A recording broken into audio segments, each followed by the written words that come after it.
I'm back. Picture it, Los Angeles 2026. Welcome to Out on the Lanai, the only Golden Girls podcast you're ever gonna need to listen to. I am HAlanScott / Sadie Pines. And as I said, I'm back and I'm Kerri Doherty. And today we are bringing you another Golden Rewind, where we go back and rewatch our favorite episodes of the Golden Girls and offer new insights since we first started breaking down these episodes way back in 2014. And it's time to put on your tap shoes and do a 6-count Cincinnati riff with a double pullback because we just rewatched season 1, episode 18, The Operation. What? This is definitely an episode that's not in heavy rotation, although it has great moments from it. Doesn't it have the Rose saying she pets the cat too hard line? I think that's this episode. It does. And I mean, so just full disclosure, because I usually watch the episode right before we record because I have no brain cells and forget things. And so but today I watched it yesterday, and so now I'm a day later, so now I'm like, do I remember what we watched? I don't even know.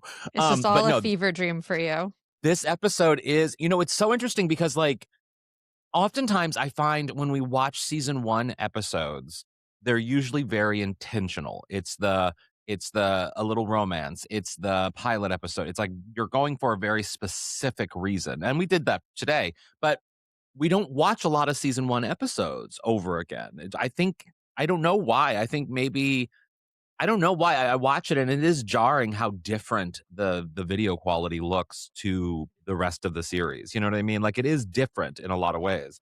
But it was an enjoyable experience. I always notice the makeup. I notice the makeup is always a little bit heavier, and I always notice that the decor in the kitchen, like the wallpaper, I feel like the tablecloth is a little different. But it's a show finding its feet. But also, too, I want to add to that, like, in terms of what's different, like I find that two directions, Dorothy's direction and Rose's direction, are often very different because Rose has not.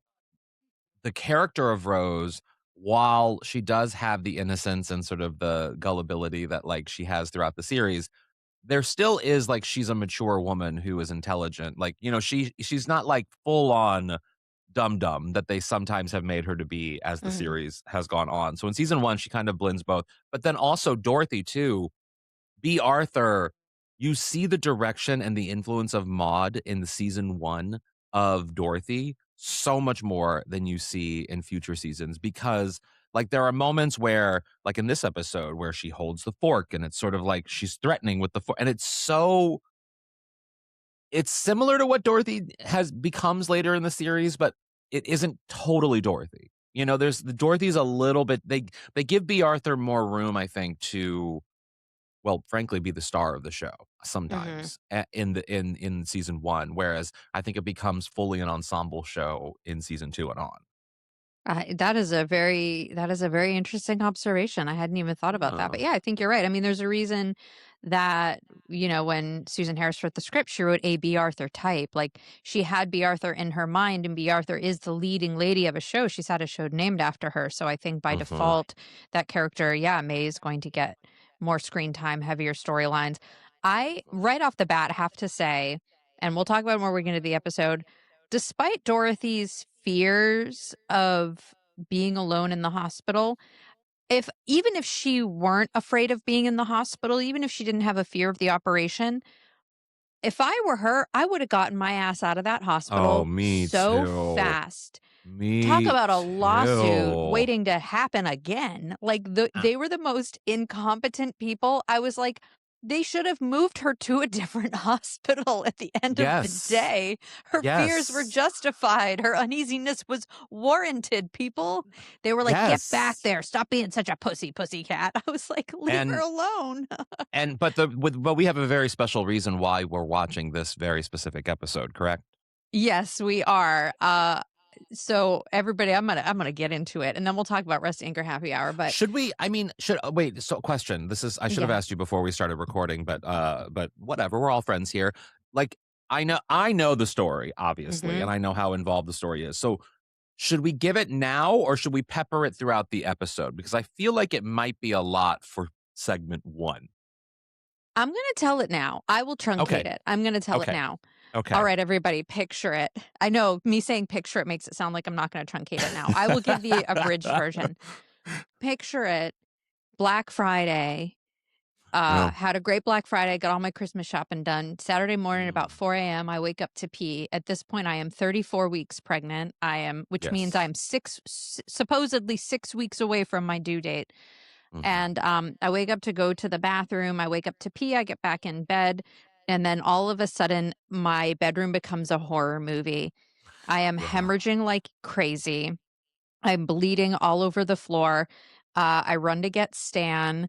I'm Wait, like, hey, should we do a trigger warning on this? I don't know. I I feel like don't it might be know. traumatic for some people I don't too. know, Like maybe, but if you are a mother, let's just say this, if you are a mother who've had a traumatic situation in terms of birth or whatever, and it triggers you, maybe maybe skip fast ahead. forward. I should Yes. I should have also started this story by saying at the end of this, I should have started at the end, which is me and the baby are doing fine. Yes, yes. So I am bleeding. Stan calls 911. EMTs come. It's like 1 o'clock in the morning. Yeah, firefighters come. They were very handsome. I do remember that. Mm, And mm, it was very, very scary. And yeah. they took me to the hospital where my doctor is where I was going to give birth anyway. Luckily, little Oreo didn't wake up during any of this. Luckily, my brother-in-law happened to be spending the night, so he was able to clean up the bloodbath before little Oreo woke up, and Stan came with me to the Mm, hospital. I was in the hospital for a week. I get to the hospital, they put the monitor on, they're like, the baby's okay. And I've been freaking out because I hadn't felt her moving, and that's like a scary sign. So that was the yeah. scariest part, was like the ambulance ride, waiting for the firefighters to come. Get to the hospital, they're like, the baby's okay. We're gonna keep you here basically until you have your baby. And I was like, okay, I'm only 34 weeks. Okay. And so I spend the week in the hospital. They give me a steroid shot to help the baby's like lungs and all of her organs finish developing. They do 2 shots. I basically just sit in the hospital for a week and they let her cook some more. I'm having Mm, contractions the whole time, but I'm not like in full labor. And they give me blood transfusions. So it's like, okay, now we have a date for the scheduled C-section. They're going to get her out.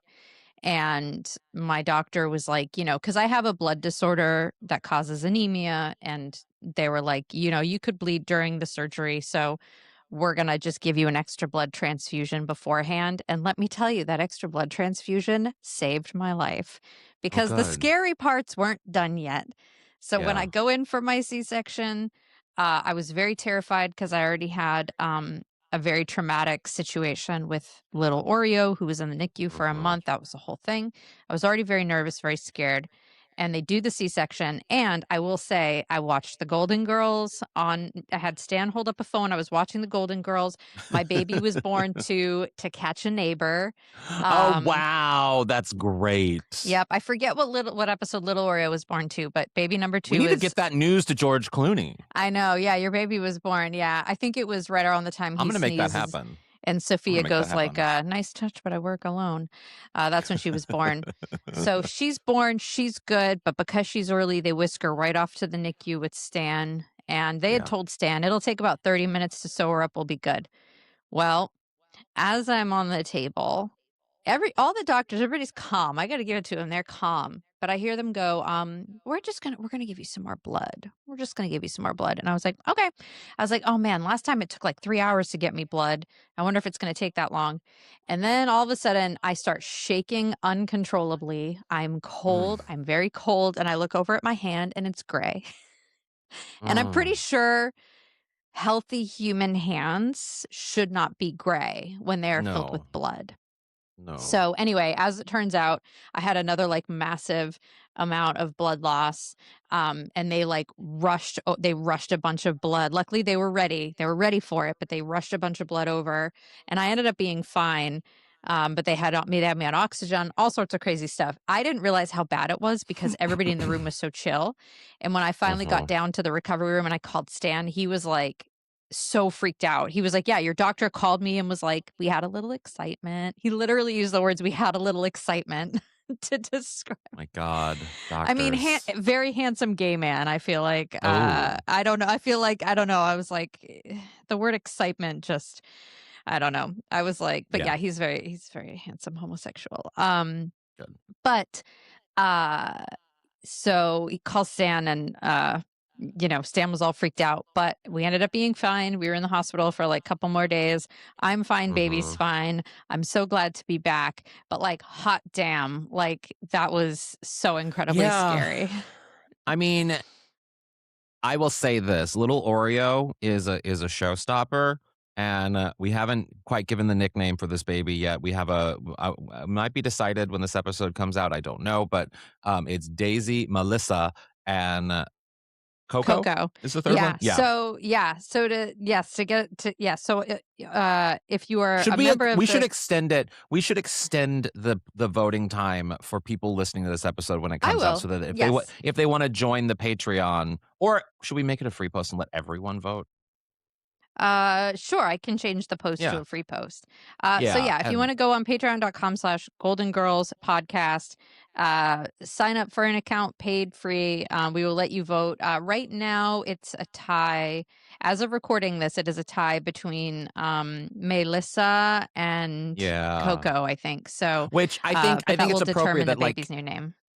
the actual like Patreon members who have been around for a very long time, you guys obviously have a leg up in this voting. You guys have given your voice, so like I think they're gonna sway the vote in the direction that it's going at this point. But if anyone listening wants to participate, and if you feel strongly about a particular name, you should go on Sure. and vote because it's fun. It's fun. But Oreo had a dramatic opening, whatever we're naming this one had a dramatic opening. These girls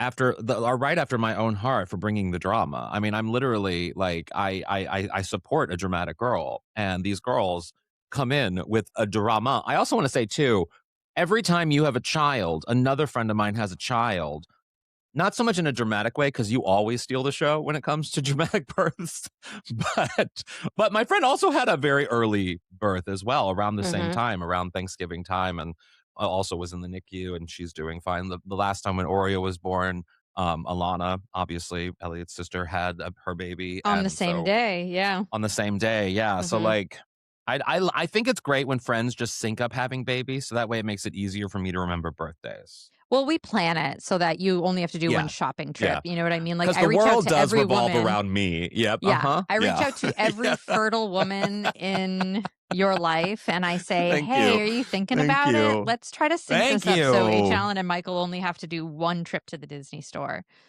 I Yeah. mean, not no. Not no. But no, Uh, everyone was privy, because obviously these past few weeks we've had guest hosts and we've done certain, there's been special episodes because, and as I said on the podcast, we had a whole thing planned so that we would have episodes set while you were going through right, baby and time. that just went And out the obviously that window. totally out the window. And in the coming weeks too, because you are still very much in new mommy mode, second time new mommy mode, that we will probably have some weeks where there'll be a guest host. So like, there'll still be things happening, but like, we're very glad to have you back. And I say that for everyone listening. Thank you. I do and also say I got so many well wishes from people on Instagram, especially on the Patreon. So I just want to say thank you. Like I felt very loved. I Mm. think when you came on solo and you said so a little bit of a change.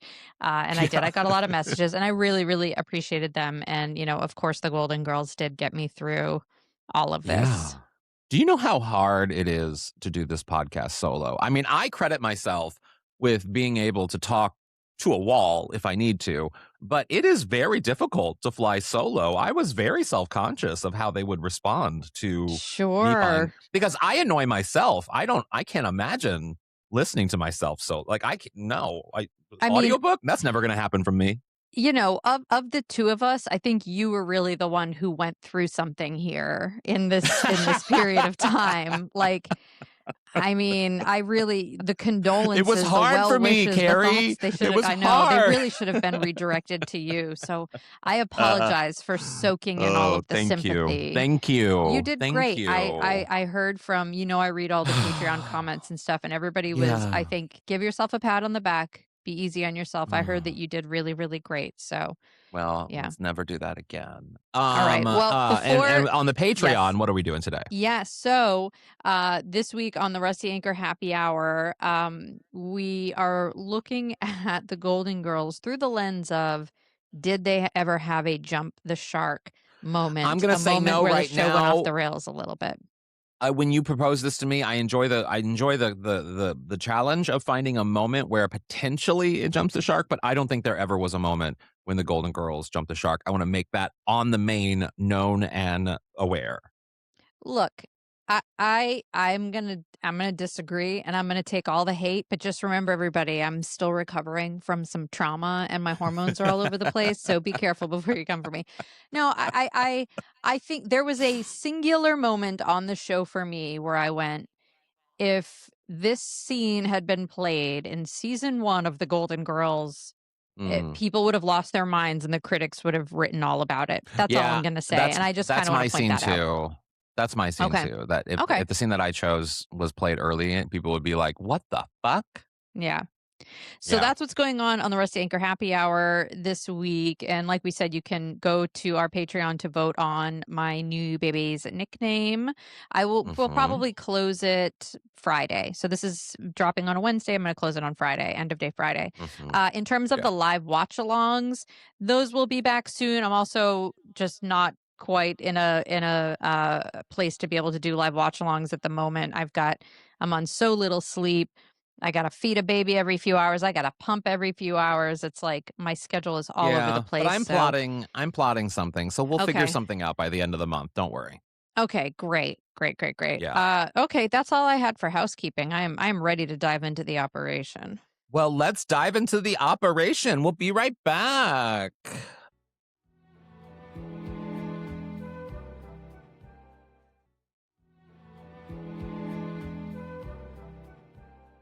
And we are back talking about the operation, which again I chose because I was like, you know what? I had one. Let's talk about one. Let's talk about it. So this is the episode. This is the should we call it like the dancing episode? It is the I guess it's not There like the is dance because marathon. There's a lot of dancing in this episode. there's a lot of dancing, there's a lot of music, there's a lot of quiet moments of laughter because there are so many like moments where the laugh hinges on a silent expression, from Dorothy or from the Yes. girls or from like so even in a Mhm. clips we're gonna play, like there's no real visual, like there's no reaction. You have to be seeing it to see the laugh. So there's a lot of that in this episode. I feel like that is the staple of what makes for a really, really, really great multicam Oh, comedy is when you can get totally audience laughter agree. without saying anything. Totally agree.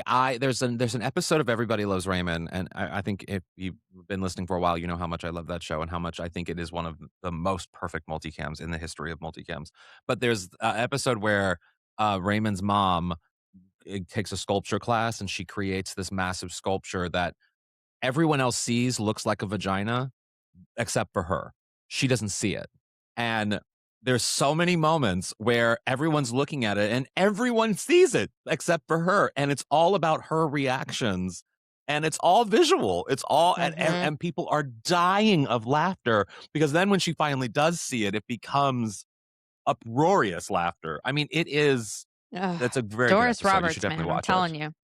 Genius, genius. So, Also, Dorothy very yeah. a part of Golden Girls history. Of course, a Very part of big part Golden of Girls Golden Girls history. history. Without that Yes. skit from Yeah. the upfronts, the Golden Girls never would have been Yes. Miami Nice. Yeah.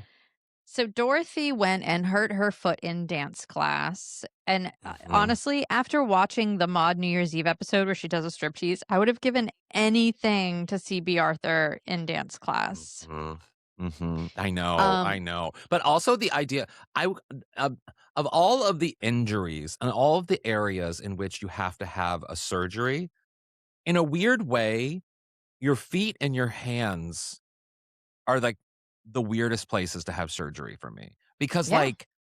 like your organs, like this part makes sense because this keeps you alive. And so like a surgery is a Hmm. big deal. You want to make sure that that's all going and whatever.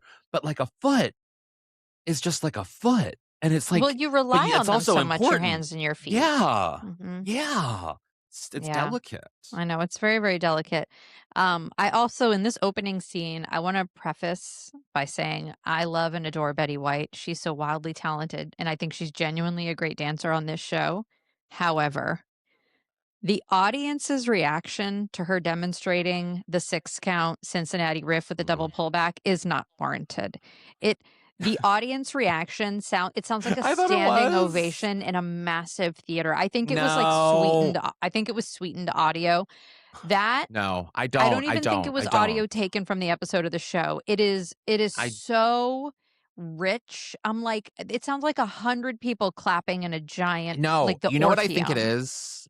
And I think this speaks to sort of like old school television, but I don't think it's ripped audio. In fact, I do think it almost breaks the fourth wall in a way because they do this example. For example, like when they have B. Arthur sing on the show, it breaks this fourth wall because everyone has a relationship with this person as an entertainer. And we've seen Betty White on Carol Burnett. We've seen Betty White on like specials where she's had to sing and dance and do things. And like in a weird way, it shows that this is a show woman. This is a woman who can do everything, sing, dance, act, all the things, because that's what you had to be back in the day. You had to be able to do all the things. And Herb taking that break almost shows you, oh, this is Betty fucking White. Like she can dance, you know? Sure. Yeah, if you're an audience member and you're going, "Oh, I'm seeing Betty White dance," and that's what you're clapping for, okay. But if the suspension of disbelief is alive and well in your mind and your body, then But it's I'm not for the watching that audience. but I'm watching Like, the that suspension of going, disbelief isn't there for them. well, if you were really in it and you were like, I'm looking at Rose and Island, the character right now. And again, you're Sure. right. You know what? This is season 1 of the show. The audience probably maybe the show hadn't, well, yeah, I think it had probably started airing at this point, but fine, fine, fine. I won't belabor Yeah. this. We do have a lot to talk about.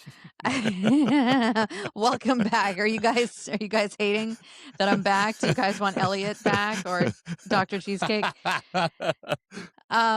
I do love Dorothy's purple dance outfit. Like Me from the waist too, up, it's me very business too. casual with the cowl neck sweater, and then from the waist down, she's like Mhm. aerobics all day, gray leggings, gray warmers. Mhm. Mhm. All Into all it, very all into the it. all of the credit goes to Judy Evans. Um so yeah, we learned Dorothy's foot is in trouble. She's got to go see a doctor.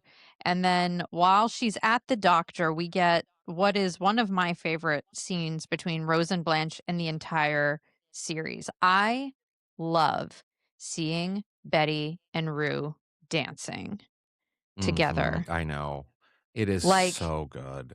we get let me ask you, the scene we're about to play of the two of them dancing, do you Yeah. like this scene of them dancing better or their dirty dancing?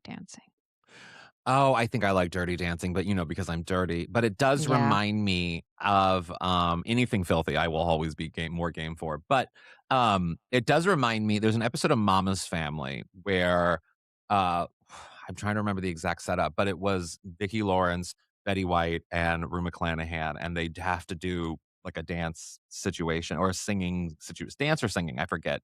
And it's just so fun to watch, again, because it harkens back to seeing these performers, because in this situation, that's what they are. They are performers.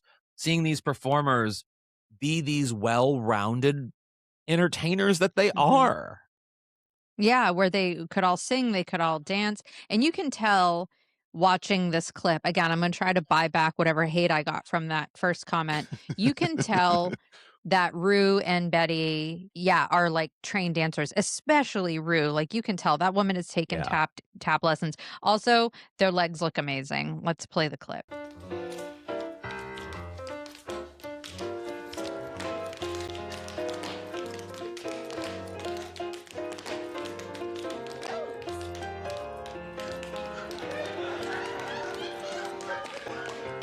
Blanche! Dorothy! Go, Dorothy, go! And, like, you see what I mean in that it is quite literally just them there looking at a spot on the ground, pointing at it, and that's the joke. That is Mhm. literally the joke, is just Yep. them waiting for this imaginary Dorothy to do her number. And in a weird world, I would love to see the rehearsal for Dorothy actually doing whatever she Me was doing, too, because she because, had such a oh big, my like, that was such a God, long part, and it's funny such a because the longer long it goes on, the part. funnier it is of the do do do do do do Yes. that. It's I know, I'm It's dying to know. I'm so like, "Oh, what would funny. Dorothy have done?" I Yeah. also, you know what? I'm gonna say I love that this network was like, "You know what? They easily could have been like, we're not going to show that much leg for women of a certain age. They could have decided against Yeah. that. I'm so glad that they were like, yep, we're going to show their Well, legs and they look amazing. but they also could have been like, because this moment in the show eats up a lot of screen time that it Hmm. potentially, where there's nothing, where there's no dialogue, where there's nothing. And net and today in it, like today's television, this would not fly. The amount of no words on screen being spoken is not something that happens on regular television these days. And so No, this is rare. Like, yeah. no, not in a comedy, at least. Yeah, exactly. I mean, yeah, Yeah. maybe in a drama where you have to like, where Mariska Hargitay have to like look very longingly at someone and like judge them on Law and Order Oh, SVU. That happens. There's silence there. by the way, while I was home, when I got home from the hospital and I was like up late one night and I was feeding the little baby, I watched the documentary that she Documentary? It's made about great. her mom. Oh, it was so I Yeah. cried. She It was followed me so because I good. posted about it afterwards because I watched it when it came out and she followed me and I was just messaging her. She is so fucking cool. That's She I is love so that. cool. It's called Yeah. My Mom Jane, right? Is that what it's called? Yes, but yeah, and her mom obviously is Jane Mansfield, and there's a Jane lot of like Mansfield. misinformation. There's a lot of misinformation about Jane Mansfield's life, and also you learn something in the documentary about Mariska and like her father and her family, and it's just a fascinating It watch. was a fascinating watch. Beautiful documentary. Highly, highly recommend. Yeah, yeah. So, okay, so this beautiful dance moment happens, and then Dorothy returns home. She's walking with a cane. She's been to the doctor. She reveals she has to get surgery because of a condition called Morton's neuroma. I looked that up. I looked up the Cincinnati two-step pullback. Whatever. I was like, are these all real things? They were all real things. So Morton's Yeah, of neuroma is a real thing. course. It is a it is a What is it though? benign it is a benign I'm so glad you asked because I did pull up. Oh no, wait, this is the AI answer, so I hope it's right. And I'm sorry for giving credit to robots right now. Morton's neuroma is a benign thickening of nerve tissue, usually between the third and fourth toes, causing sharp burning pain, numbness, or tingling in the ball of the foot, often feeling like you're stepping on a marble, which sounds terrible. Wow, that Treatment focuses on does. conservative methods like supportive footwear or orthotics and injections, with surgery as an option for severe cases. So clearly, Dorothy had a severe case of Morton's neuroma. I wonder who Morton was. Maybe the first person that got it, or the doctor who treated it Hmm. for the first time, or invented something. Oh Do you wow, want to that's look how I that got up? my name. Yeah. Sure. Yeah. um so while I enjoy the storyline because it gives us another side of Dorothy, which is like a peek into her fears, I think this also could have been a great opportunity for the story to be more about something that I think is more Oh, universally relatable, which is coming to terms with the fact that your body's getting older and it's just going to like stop working in some places. Like this okay. just could have been I need to interrupt you real quick for okay. breaking news. Yeah. It is named after Thomas George Morton, 1835 to 1903, who was an American surgeon who first described the affliction in 1876. Wow. Okay. So There you he was the go. one who was kind There of you like, go. "Yoo-hoo, this is a thing." I Okay. noticed, but can you imagine? I mean, in 1876, like to discover a medical thing in 1876 when science is like not necessarily, I mean, there's that great film or TV show on Netflix, starring the guy from Succession, I forget his name, but where the president who was shot and then like the doctor, basically the reason why he died, like in the early 1900s, the reason why he died was because the doctor was using like old science and to treat him, and he basically like the president could have lived with this gunshot because wasn't that bad of a gunshot, but because of the way they treated him, he died. And Oof. which is crazy. And it's all because like medicine wasn't, and there was this like doctor who was a black doctor who had treated like, post-slavery, all these different things. He was the one who was like, "No, you need to be doing this," and the white doctor didn't listen. Mm. And Fascinating. people die. And people die. And people die. Okay, well, thank you for looking that up and getting to the bottom of it. Thank you to Dr. Morton for all of Thank you, your Dr. hard Morton, work, for your service. for your service. Yes. May he rest in peace. Yeah. So yeah, I think it's interesting that this was that this story was about diving into Dorothy's fears. But again, I think something that I don't know that we really saw this on the show much. We saw Blanche go through menopause, but um, that thing of when you get older, your body just kind of stops working, and it doesn't have to be from an injury. Like I have a friend, she's 50 and her knee just hurts all the time now. Mhm. She's like, my knee just hurts Mm. all the time. I just have like a permanent bruise on the inside of my knee. So that could have been another I opportunity had to kind of that. explore aging and your body falling apart. I have that. Even just in general with like losing weight or like doing things, like it just becomes more difficult as you get older in a weird way. And then like it's part of it is figuring out the new way of treating the thing that is new, but also secondly, it also is sort of like oh fuck, I'm getting older, you know? Even though you and I are only 24, 28, 23, 20, 28. 28. Yeah, let's 28. not go crazy, you know. Yeah. Yeah. Yeah. But yeah, we Yeah. still feel it.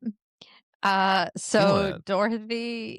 Dorothy's afraid. She doesn't want her foot cut open. She doesn't like doctors or hospitals.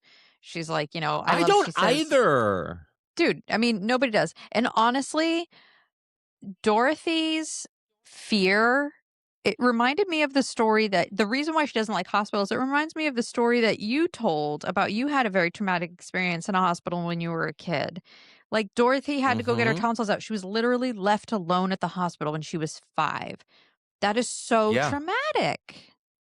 I feel like I've only had traumatic hospital situation. Even when I got cancer, the doctor who I went to get to because of my pain that I had thought it was an STD, and I was trying to convince him it's not an STD. Trust me, I know what I've been doing lately. It's not an STD, and he just assumed it because he's a gay doctor. I was gay. I am still gay. And he just kept insisting on it. And then finally, when it turned out to be cancer, he gave me this call, and I've never heard a doctor on the phone sound ashamed of themselves. You know what I mean? Like I've Until never that felt moment, or did you never, or you until never that felt it? moment, until Got it. that moment, I had never because you could hear that he had obviously judged me and Mhm. or just assumed something, and then it turned out to be something way more serious that he should have Mhm. been more delicate about. And so, yeah, doctors. I love them. They do great work, and your doctor, your amazing gay OBGYN did Mhm. amazing work, but Yes. there are some that just need to be put in some places. Yes. And also, I think it just goes to show that you really have to advocate for you have to advocate for yourself. You have to be your biggest Well, you advocate. You have to push because yeah, like at Mhm. the end of the day, if somebody doesn't listen to you, you're the one who's going to suffer, not them. Well, and then on top of that too, and this is the thing that I think I learned the most out of cancer is that doctors are literally just people. It is Mhm. just a science being ran by normal people who wake up and go to sleep and have their own problems and do their own things. They aren't superhuman. Yes, they do great work, but they are no different humans than the guy picking up your trash. Like they are Mhm. just humans with Yeah. faults. And Yep. that has been like the biggest that was the biggest thing where I was like, okay, I'm an adult now, where I see this very clearly that Mhm. these aren't gods. These are normal people, you know? Yeah, yeah. What like an interesting like awakening to have, like what a real like vertigo shot in your Yeah. life of like, oh yeah, they Well, are because you just just think of a human. doctor fixing problems. You just think of them fixing an Well, and you issue. And trust then when their you have something judgment. very You're like, they're serious, the expert. exactly. Mhm. Yeah, and then when you realize they can make mistakes too, yeah, it's wild. Yeah. The other thing I thought was interesting, so, this is why Dorothy has this fear. The women all talk about their fears. Blanche said she's scared of flying, which, as we learn later I in the have that. series, it's actually, yes, you have that. But later in the series, they actually change it to Dorothy, who's afraid of flying. in Nothing to Fear Yeah. But Fear Itself. And we see Blanche on a plane later when she's flying in her Bose private jet in Mhm. Second Motherhood. I'm flying So tomorrow. I am not looking forward to that. I know you text me sometimes from the plane. Yeah, I always think about you when It's you just fly. I know. yeah. I wish I I have a could fly 6-hour for flight you. tomorrow. I know. I'm so Thank sorry. you. Thank you. Yeah. So the women convince Dorothy to get the surgery, like especially Sophia, who's like, "It hurts me to see you hurting." Like Sophia does lay on the guilt a lot in Yeah. this episode. Um, so the Yeah. women all put on their nicest pinks and purples to take Dorothy to the hospital, and we spend a good portion of the rest of the episode here. They bring her a fruit Well, let's take basket.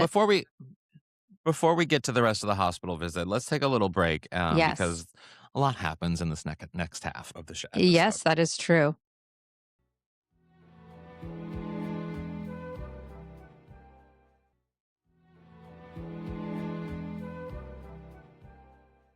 So the women, they're there, they're visiting with Dorothy. The fruit basket is there.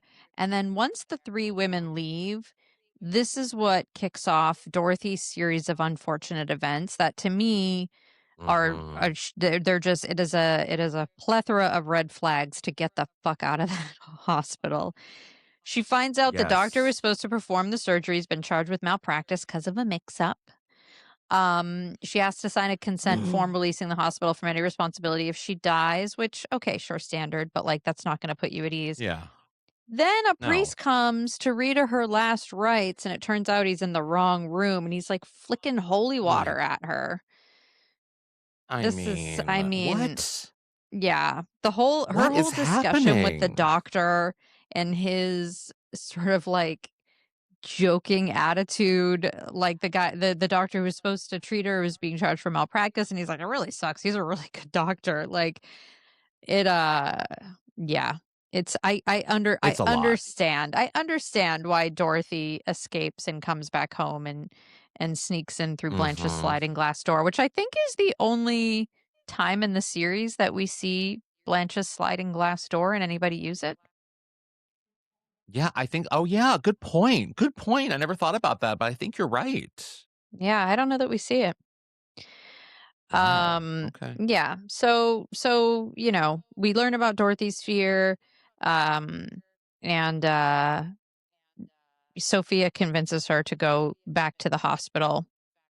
Um, I mean, and it Sophia does the thing, and I do this too when I'm with doctors or I find I'm like Dorothy in this situation when I go to the dentist because I hate the dentist because I Mhm. have so many teeth related issues from cancer, and, um that yeah, but you need those people to be like, "You're gonna be fine." It's the same thing with flying for me too, where Mhm. I go back to my friend Nikki Glazer telling me that you're not special enough to die in a plane crash. Like, I Yeah. have to just get back to the place of you're gonna be fine. You're gonna be fine. It's stressful. You're gonna be fine. It's fine. You'll everything will work out.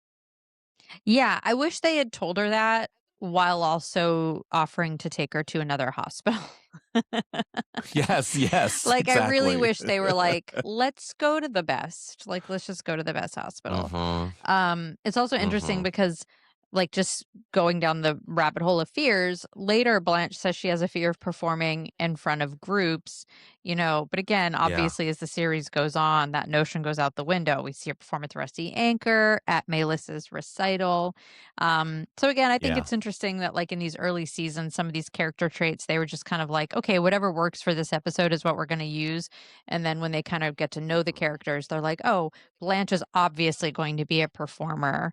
So nothing Yeah. is kind of set in stone. And that was, as much as we call it out, that was the beauty of sitcoms back then when syndication wasn't really a thing, Yeah. when streaming wasn't a thing, when DVDs weren't a thing, where you could have Mhm. Sal hire the actor who plays Sal to also play the waiter, the jester waiter. Like, Yeah. it just doesn't happen Yeah. anymore. Wild. But It's whatever so works for the wild how, episode. like, how but, I mean, honestly, it's so interesting how quickly things on television changed. I mean, I'm listening right now to an old season of, Turner Classic Movies podcast that they have, and it's about Lucille Ball and sort of just her life, but also, like, the creation of I Love Lucy and the creation of the rerun and how when, they started the show, that part of their deal was that they would own the rights to every future episode. They would own basically the show going forward because CBS never thought anyone would wanna watch this episode again, and it turned out they very much did, and it became a very lucrative thing for the show to and then when the show ended and she went on to other shows, it was like Lucy was on television all the time because you had the reruns and then you had her new show, and it was just nonstop, and so it's fascinating to think of, like, how even in the '80s, when we knew reruns were a thing, we still didn't think that people would care if they changed the storyline or they used the same actor or whatever it was, you know? Yeah. I didn't know that about Lucy. Good for Yeah, her. Wow. Thinking like nobody's ever going to yeah. watch this again. Wow. That's so crazy. That's So so, so much money, crazy. so much money, So so much money. much money. Yeah. So Dorothy goes back to the hospital, and then this is where we meet Bonnie, Anne Haney, Mrs. Zellner from What a Mrs. great Doubtfire. actor. She's I mean, just an she's just icon she's a also, cup of tea in this episode.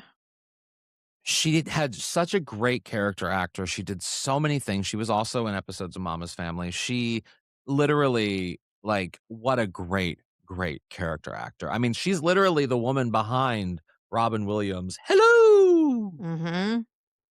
This was Yeah. such great casting. Um her kind of like glass half full disposition, her whole like I don't feel sorry for myself, her whole bit, she's so calming.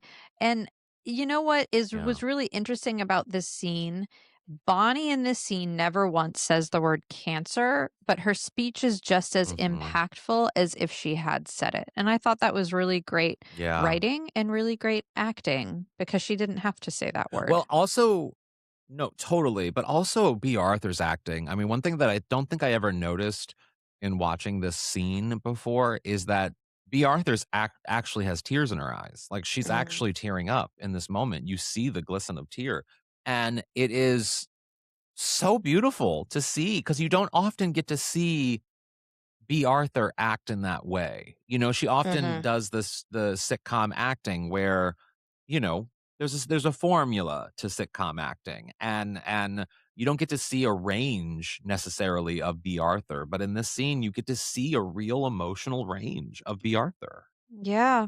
And it's not her speech. You know what I mean? It's not her Yeah, monologue. It's no, yeah, it's a she's really reacting. Yeah, it's reacting. It's really beautiful use of a guest star. And you yeah, know, and at the end of the day, it's also nice, like, it's not Sophia who turns Dorothy's attitude by just pressuring her to be like, you know, "You gotta get this done. You're oh, you know, I walked, 12 miles in the snow every day to get you to school," but that it's Bonnie who, you know, makes yeah. Dorothy feel, as she puts it, foolish. So I Yeah, really, really like that. So yeah, so I Dorothy did decides to too. go through So with the good. surgery.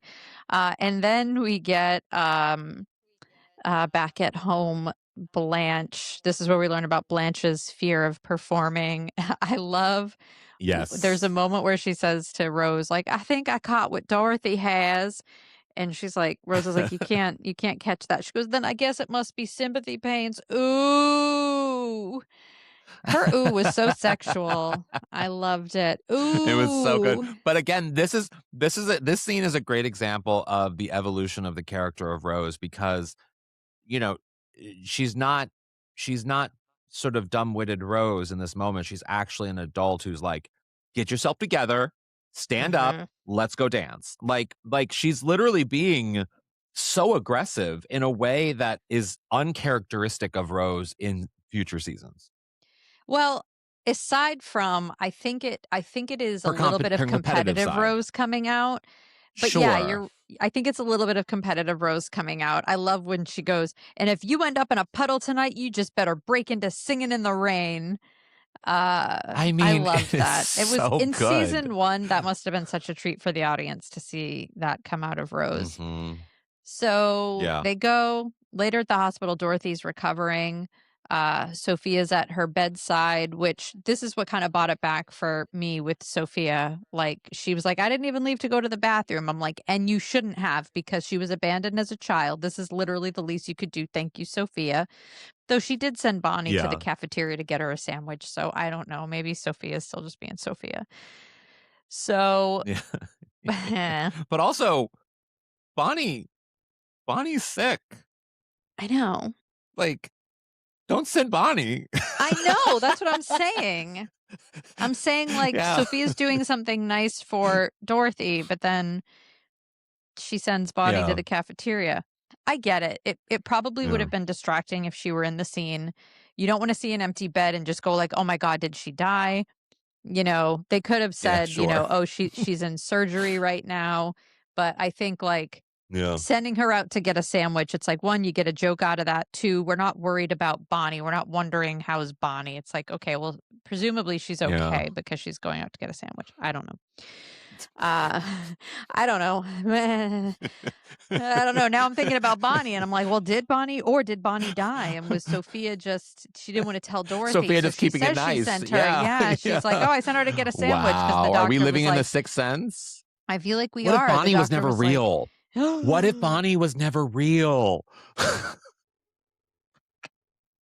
What if Bonnie is a ghost sent to get Dorothy to get over her fears? What if Bonnie is a manifestation of Dorothy's mind, of Dorothy's subconscious, of who Dorothy would like to be but cannot be?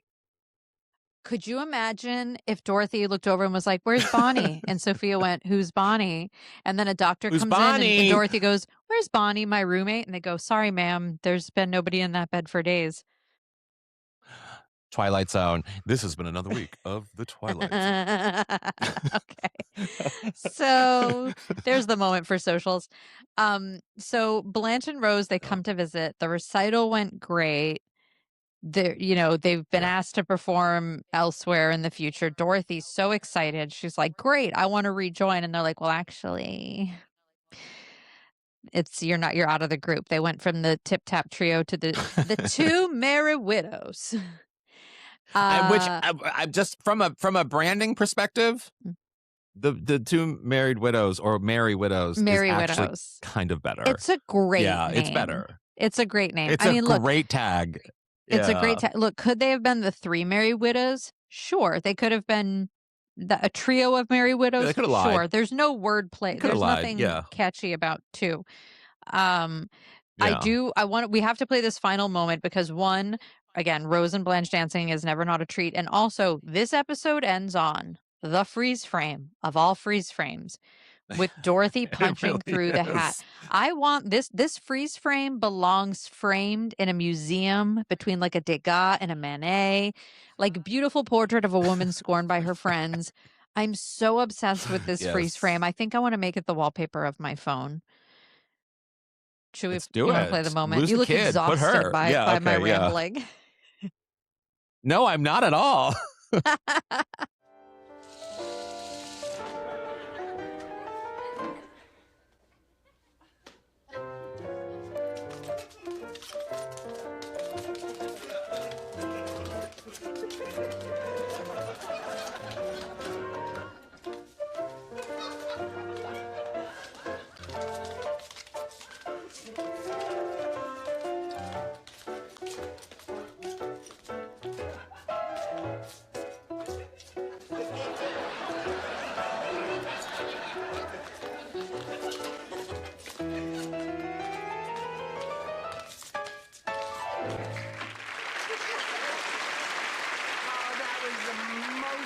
Adorable dance I think I've ever seen. Rose, honey, could I look at your hat for a minute? The freeze frame. The freeze frame is so good. It's and also just the force. I don't think even if I had the hat and I pushed my hand through it, I'd be able to get my hand through it the way Dorothy did. You know what I mean? That just shows how strong she is. It was probably a prop hat, but I also do like to believe that. No, I know it was a prop hat, but I'm just. Yeah, in the world of the show, that Dorothy is that strong and that angry. So wild. Oh, and that's what I mean in that, like, the tone, the reactions of Dorothy, like, this would not be something that I don't think we would see from Dorothy in season 5, season 6. It's just not a thing that they would have Dorothy do. Whereas, because it's not slapsticky. It is, but it's not. It's I don't know how to describe it. It's very much a thing from like mid-80s TV. I don't know. It's just feels very tonally different than what the show became, but yet is still enjoyable. Yeah, it's a very deliberate physical comedy bit for sure. Yeah, Yeah. for sure, I for I sure. I That I was fun. enjoyed That I was fun. enjoyed this episode. I was like, "You know what? The operation feels very fitting given that I had an Yeah. operation." So yeah, so I enjoyed watching this one, and it's always fun to watch those two women dance. So, yeah, I like this one. Yeah. Well, let's take a break and come back with our golden takeaways.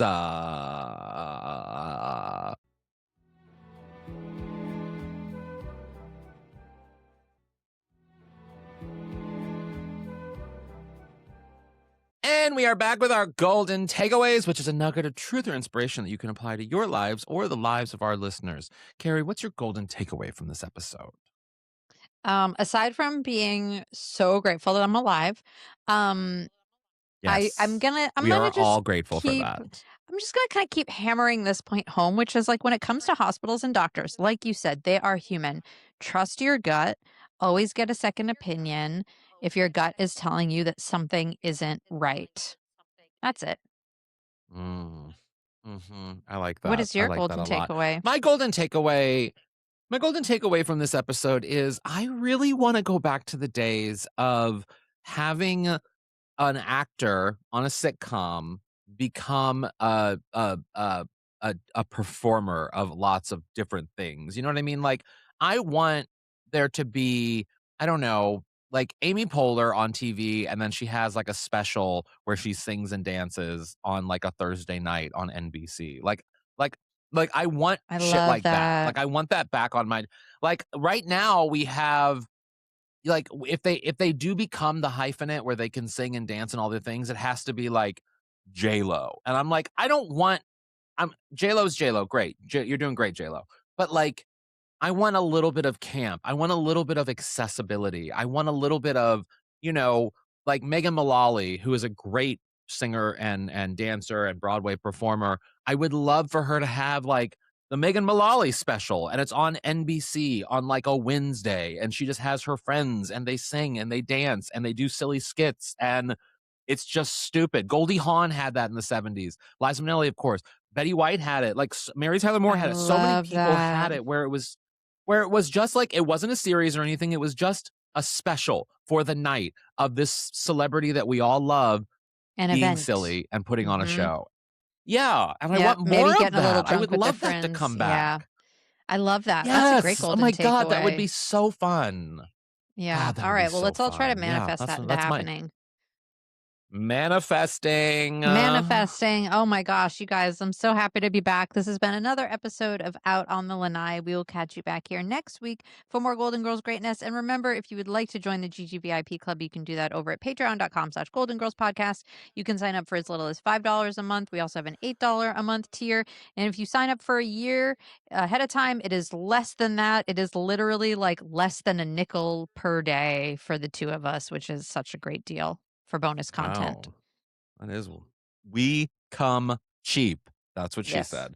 And you can follow us on, we of course support Moguls of Media, Mom, our network. We love them. Also, you can follow us on social media at Golden Girls Pod on Twitter, Out on the Lanai Official on Instagram, Golden Girls Pod on Facebook, and I am HAlanScott /Sadie Pines on everything. And I'm Squidsy on Instagram and Squid Eat Squid on Twitter. And if you want to do something else nice for the podcast, you can leave us a rating and review. That would be very, very lovely.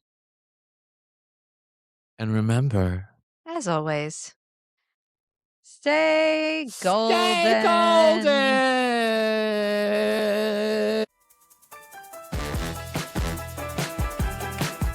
Out on the Lanai is not endorsed by Whit Thomas Harris Productions, Touchstone Television, Disney, or any of its subsidiaries. It is intended for entertainment and informational purposes only. All names, pictures, audio, and video clips of the Golden Girls are registered trademarks and/or copyrights of their respective trademark and/or copyright holders.